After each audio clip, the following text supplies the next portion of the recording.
అక్కడ ఒక గజం భూమి కూడా లేదు. వీళ్ళ ఆడబిడ్డల గురించి అన్న మాటలని ప్రతి టీవీలో లైవ్ లో వాళ్ళు ఇవ్వడమే ఉంది సార్. వాళ్ళు ఉద్యమకారులు, వాళ్ళు భూమి ఓనర్లు, వాళ్ళు ఇస్తారు.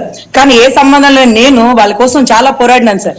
ఆడబిడ్డల జోలికి వస్తే నేను అస్సలు ఊరుకోను. ఈ రోజు నా జోలికి వస్తున్న సోషల్ మీడియా వీడియోల గురించి నేను వీళ్ళెవ్వరిని అడగలేదు సార్, ఎందుకంటే వీళ్ళకి అంత స్థాయి ఆలోచన ఉండదు. కానీ మాల్యాద్రి గారికి చెప్పా, ఇది తప్పు సార్, నేను తప్పునే ప్రశ్నించా, ఎవరిని బూతులు తిట్టలేదు, కానీ ఇలా నా గురించి పెడుతున్నారు సార్, మీకు ఇబ్బంది లేదనిపిస్తే, ఇది తప్పు అని మీ మనస్సాక్షి కనిపిస్తే మీరు వాళ్ళని కంట్రోల్ చేయగలిగితే చేయండి, లేకపోతే అదర్వైజ్ ఒక రోజు కోపం ఉంటుంది, ఒక రోజు బాధ ఉంటుంది, ఒక రోజు ఏడుస్తాం, ఒక రోజు అన్నం తినకుండా వస్తుంటాం, రెండో రోజు దానికి అలవాటు పడిపోతామండి.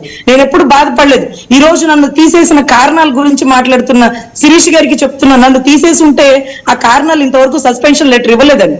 నేను ఏ తప్పు చేస్తే తీసేసిన విషయాలు కాదండి. నేను ఎందుకు బయటకు వచ్చానో, ఏ పరిస్థితుల్లో బయటకు వచ్చానో మీ అందరికీ తెలుసు. లేకపోతే ఫస్ట్ చంద్రబాబు గారి గురించి అరెస్ట్ అయినప్పుడు మీకు తెలుసు శిరీష్ గారు, అరెస్ట్ అయిన రోజున, ఆయన విజయవాడ తీసుకొచ్చిన రోజున మా నాన్నగారు ఐసీయూ బెడ్ లో చచ్చిపోయి శవంగా రమేష్ హాస్పిటల్లో పడున్నారు. దీనికి మీ పార్టీ మొత్తం సాక్ష్యం. ఆయన హాస్పిటల్ బెడ్ మీద పెట్టి నేను వాయిస్ ఇచ్చింది TV5 సాంబశివరావు గారికి తెలుసు. అప్పుడు ఆయన అడిగారు, రజనీ గారు బాబు గారు అరెస్ట్ ని మీరు ఎలా చూస్తారు అంటే, ఒక తండ్రి లేని కుటుంబం, ఆ తండ్రి లేకపోతే ఎంత బాధపడుతుందో నాకు తెలుసు అంటూ నేను కన్నీటి పర్యంతం అవుతుంటాయని చెప్పారు. రజనీ గారు బాధపడకండి అంటూ కాల్ కట్ చేసేసి నేను ఇమీడియట్ గా శవాన్ని తీసుకొని వెళ్ళి అక్కడ కూర్చోబెట్టుకొని ఏడ్చుకున్న పరిస్థితులు. ఈ రోజు నేను చేసిన తప్పే, చాలా పెద్ద తప్పు నాకు తెలుసు. కానీ నేను ఎప్పుడు బూతులు ఎవ్వరిని మాట్లాడను, అవతలోడు ఎన్ని కోట్లు ఇచ్చినా మాట్లాడను, అది నా సిద్ధాంతాలు కాదు. ఎప్పుడో పవన్ కళ్యాణ్ గారు పిలవనప్పుడు, పార్టీలో పిలవనప్పుడు, పదవి ఇవ్వనప్పుడే జోగి రమేష్ గారు స్టేజ్ మీద పవన్ కళ్యాణ్ గారిని చిత్తకార్తి కుక్క, సంవత్సరానికి ఒక దాని చుట్టూ కుక్క పడినట్టు పడతాడు, వీడిది ఒక బతుక అని మాట్లాడుతున్నప్పుడు పవన్ కళ్యాణ్ గారిని అంటే ఏదో కాపు సామాజిక వర్గాన్ని మొత్తాన్ని అన్నట్టుగా నేను టీడీపీ పార్టీ ఆఫీస్ లో ఏదైతే జర్నలిజం కి సంబంధించిన వింగు రూమ్ లో కూర్చొని వారాహి ఛానల్ కి ఇచ్చిన వాయిస్ అండి. మా కాపులు ఏ మొగోళ్ళ చుట్టూ కుక్కలు పడినట్టు పడరు, మా కాపుల చుట్టూ ఎంతో మంది ఆడవాళ్ళు అంటూ ఆ పదాన్ని సంబోధించారు.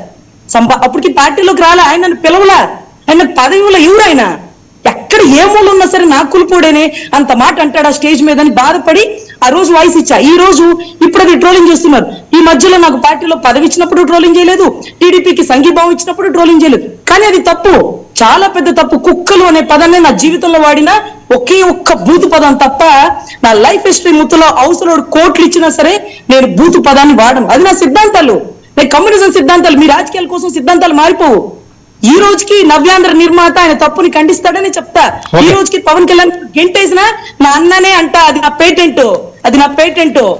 ఒళ్ళు దగ్గర పెట్టుకొని ప్యాకేజ్ అనే ప్రతి కుక్కకి చెప్తున్నా, నన్ను తీసుకున్నాడు ఆ ప్యాకేజ్, నేను తీసుకోవడానికి ఒళ్ళు దగ్గర పెట్టుకొని మాట్లాడండి. ఒక రోజు బాధపడ్డా, రెండో రోజు ఏడ్చా, మూడో రోజు అన్నం తిన్నా, నాలుగో రోజు వీళ్ళ బతుకులు ఇంతే కాబోలు. కమల్ హాసన్ కే క్యారెక్టర్ లేదన్న బతుకులు నా గురించి మాట్లాడతారా?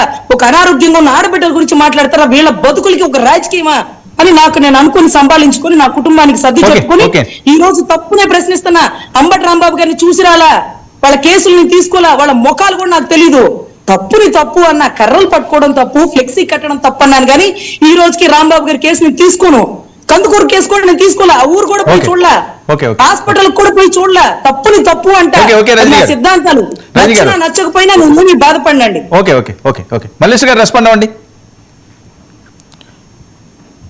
సార్. ఇవాళ నేను ఇంకా ఆవిడ చెప్పినటువంటి టీడీపీ అధికార ప్రతినిధి చెప్పినట్టుగా అయితే నేను 100 చెప్పాలా. ఇప్పుడున్న హోంమంత్రి గారే భారతమ్మని మీ అమ్మ అంటారు, విజయమ్మని అమ్మ అంటారు. అమ్మంటే మీ అమ్మ వాళ్ళకి ఏమవుతుందని అడిగినప్పుడు మేమేం చేయాలా? అరెస్ట్ చేసామా అనితా గారిని అరెస్ట్ చేసామా? చేయలేదే. మీరు విచ్చలవిడిగా మాట్లాడుతుంటే ఇవాళ అందరూ ఉండేవారు కదా. లోకేష్ బాబు అనలేదా లండన్ కి ఎందుకు వెళ్ళాడు అని అంటే పెద్ద భూత మాట్లాడాడు. అరెస్ట్ చేసామా లోకేష్ బాబు గారిని? చంద్రబాబు నాయుడు గారు అరెస్ట్ అయ్యారు అని అంటే దానికి ఒక రూల్ ఉంది, దానికి కేసు అయింది. ఎక్కడ సెంట్రల్ లో కేసు ఫైల్ అయింది. ఏ కేసుకి ఫైల్ అయ్యారు, విత్ ప్రూఫ్లు, ఏ అకౌంట్ నుంచి ఏ అకౌంట్ కి వెళ్ళాయి, యువతకి